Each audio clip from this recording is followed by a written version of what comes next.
Now, ladies and gentlemen, Road User again, back at this lovely little beer garden with my glass of Chardonnay as usual. Now then, I have to report, ladies and gentlemen, that non-road user is a failure, because you remember that video that I shot it here actually in this very place, when I said I was going to apply for a BBC TV Licensing Goons job. Well, I did, but unfortunately I didn't get very far, because I had this communication from them. If you know, you can see that. Dear Mr. Blah blah blah, we appreciate your interest in Capita and the position which you applied, blah blah blah. We radio gaga. I'm not going to read that rubbish out. But anyway, I was unsuccessful, ladies and gentlemen. But never mind. Now then, I'm really glad actually, in a way, that I didn't get the job, because I didn't really relish the opportunity of putting single mothers in court, and you know, then they would be fined, and then if they couldn't pay the fine, because let's face it, if they can't afford to pay a TV licence, they're not likely to be able to pay the court fine as well, are they really?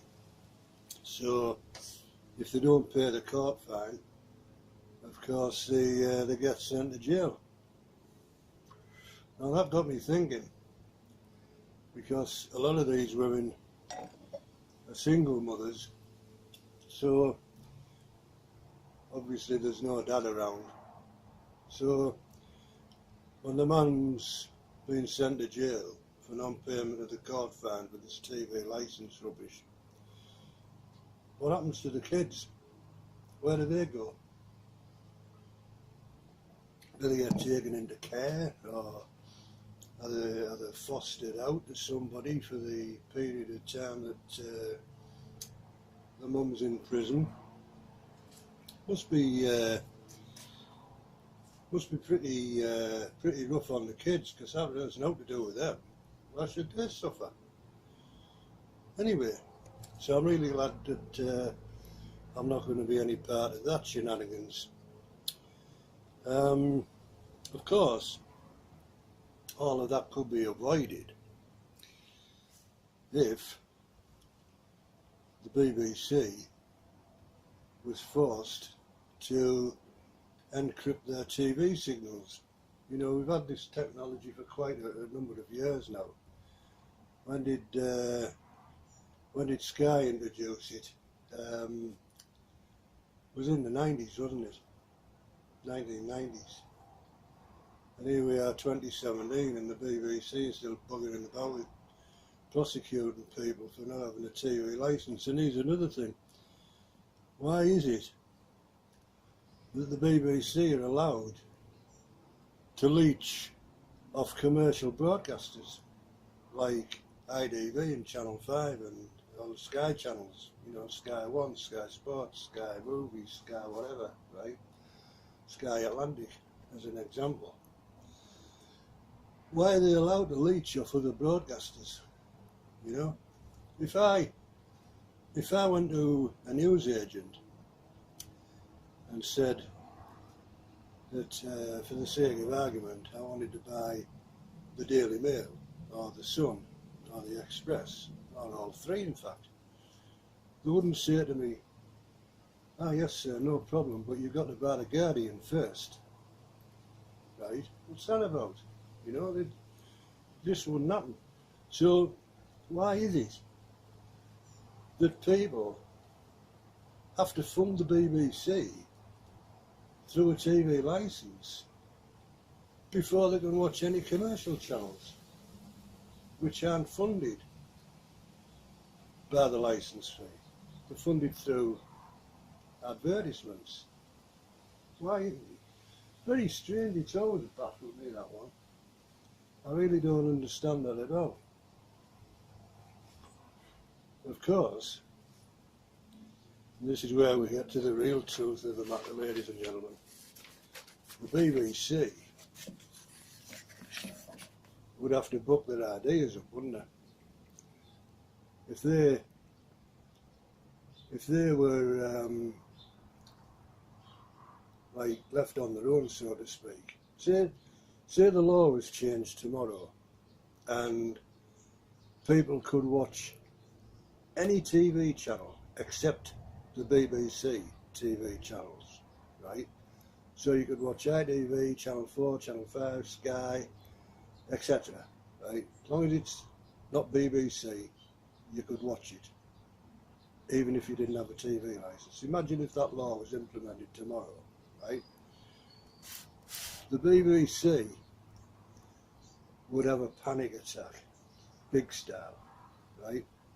They wouldn't know whether they wanted a shit shave or a haircut, because their whole funding model relies on threats of court action and up to £1,000 fines, and if you can't pay the fine, you carted off to the local jail, right?